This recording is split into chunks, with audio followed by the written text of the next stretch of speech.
Just wanted to come back with another interesting chart that have been keeping an eye on recently. And it's the Dogecoin daily chart, dating back to end of January, which is when this meme coin really took off. And that was alongside the whole meme rally with GameStop, mainly GameStop, and a little bit of AMC, BlackBerry, Nokia. So back when that madness first happened, and I saw when it was going to happen. On Wall Street Bets, they were saying or maybe even Twitter too, like let's take Dogecoin to the moon next. And I was like, once I saw that, I was like, I have to get on the Doge. And it was like when it was like 0.00 whatever cents, and I didn't do it because Robinhood suspended my account and Coinbase didn't support the coin. So I was left watching this rally, and relatively, it's not even. It was still a good time to buy, even if you bought that peak in February. But anyway, so I just watched it some more, and I watched it some more until it hit 0.75, nearly 0.75. It's going to $1. That's what they were saying. And when I first saw that, I was like, you got to be kidding me. No way, not this coin. But as I've started to really appreciate or step back and come with it and think about this with an open mind, I was like, you know what? I think it is going to hit $1. But anyways, before it can hit $1, this is what I see. I think it can hit this green line, this ascending green line. It's like a macro line that I kind of just drew here, from starting from that end of January. That first liftoff, touched it here in April, and I think it's going to touch it here again, potentially end of July, but maybe more realistically August. And I think once it does hit, it could be a very good buy opportunity. It's not financial advice.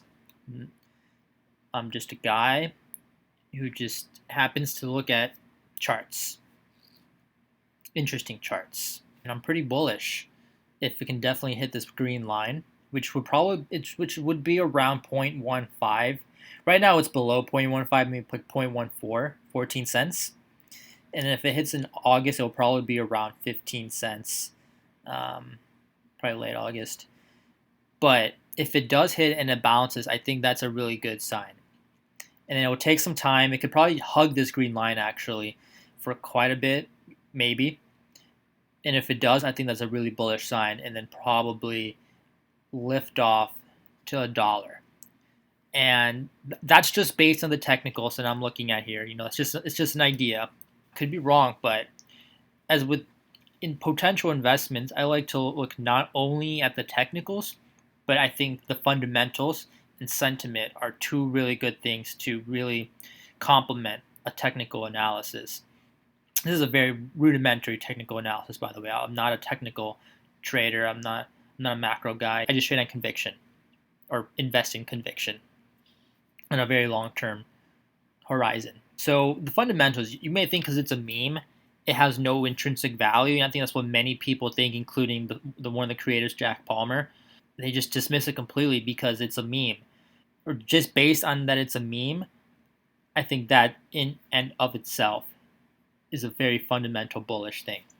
Before we get that, let's talk about the monetary policy, because I know that's what many people get turned off by Dogecoin. It's huge supply. The reward blocks are pretty big, at least compared to Bitcoin, and it's an inflationary currency pretty much. Meaning there's no hard cap to it, as opposed to like with Bitcoin where it has 21 million, and there will only be 21 million. Doge, there's an infinite amount. But the thing is, unlike the US dollar, you know exactly what to expect with Dogecoin. You can price in the inflation or supply inflation. You know what's coming. You know what rate is coming, what rate is going to be in the next decade, and I think you can adjust for that. But anyway, so based on this article that I stumbled upon, they just validated this thesis, like what's coming. So we have this Dogecoin supply chart. This one I don't think it's as useful as the other one, because this is talking about the total supply percent increase all the way up to 2220. The year 2220. We'd all be long gone by then. But Apparently, by 2030, the supply of Doge will hit 30 plus 40%, 39%, which could be pretty alarming. Like, yeah, maybe your money is being deflated by 39%, but over a decade, though, per year, I think is what makes it's much more applicable, because no one talks about decade over decade inflation. You always talk about the year over year change. So let's go to the year over year change. This is a better chart to digest.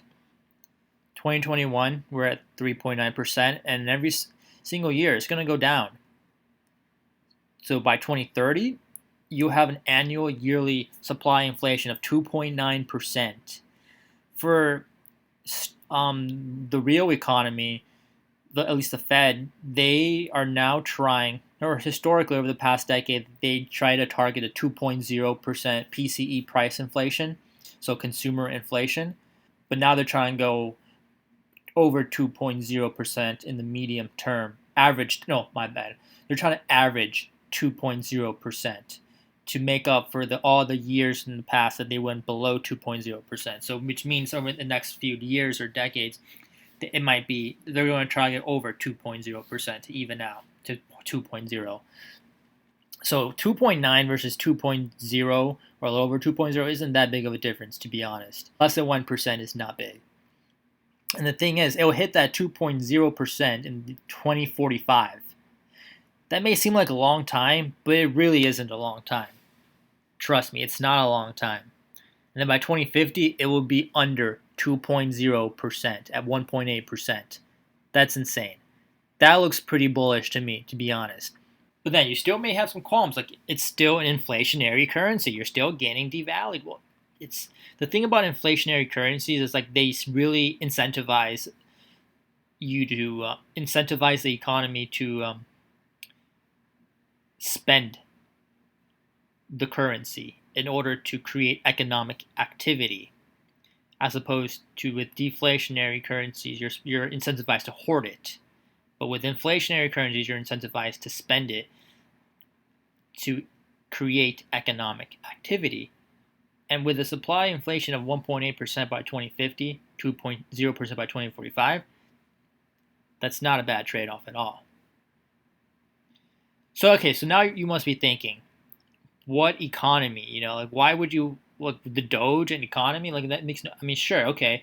You see these NBA teams or you see acts. They're hopping on the Doge train.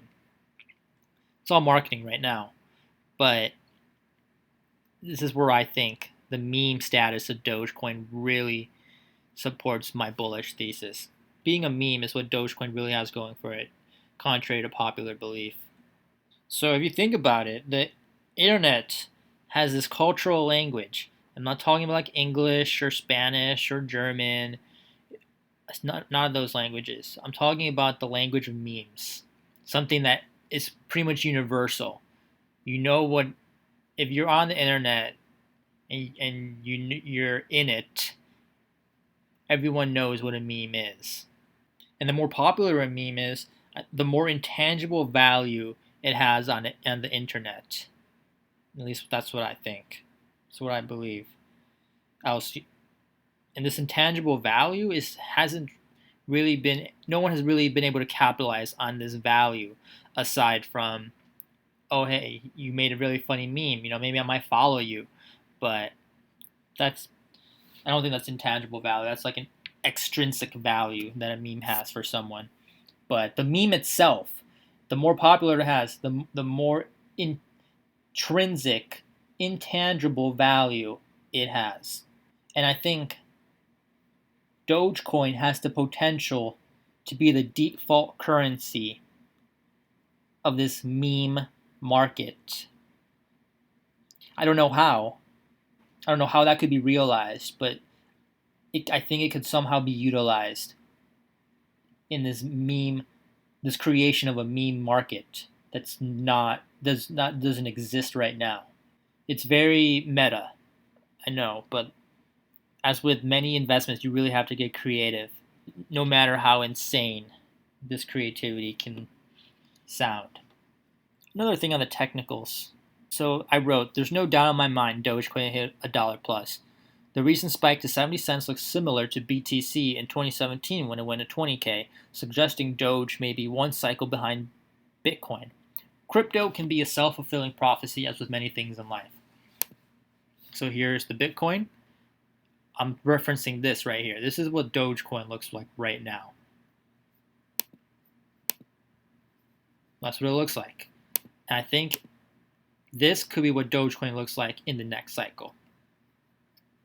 And it makes sense because Bitcoin, I think, was made in 2009, Doge in 2013, 4 years. Bitcoin works on 4-year cycles. Hence, it's 1 year behind, one cycle behind. I also want to say that it could definitely go below this green line. Because as I said in my last video about is the Russell 2000 overvalued. I think you should check that one out, by the way. It's down, I think, down like 5% since I posted that in the 5 days. But anyways, it could definitely overshoot to the downside. And I think, obviously, that would be a massive buying opportunity, especially if this is a bullish chart. So just FYI, it could definitely go down, break to the downside. Also, I don't think it really matters what Jack Palmer says about Dogecoin. It's already it's taken a life of its own, and I don't even think he has any coin, so I don't think his word really matters much. And of course, any analysis on a asset is never complete without the market valuation. The market valuation of Dogecoin is 24 billion, which is a lot, but if you really think about this potential meme market, I think Dogecoin can represent that. And I think right now it could probably assume most of that total addressable market of a meme market. It could be, like I said, the default currency. And I know right now it's used for tipping purposes online. It could somehow branch off of that function. So if you think the value of the meme market is 24 billion, then obviously it's fair value. But if you think it's worth a lot more than 24 billion, then it's Doge is undervalued. So that's how I would view Dogecoin. Think about it as like a meme, valuing the meme market on the internet, or the potential of a meme market. 24 billion seems a little underpriced to me. We'll see how it is in 2050.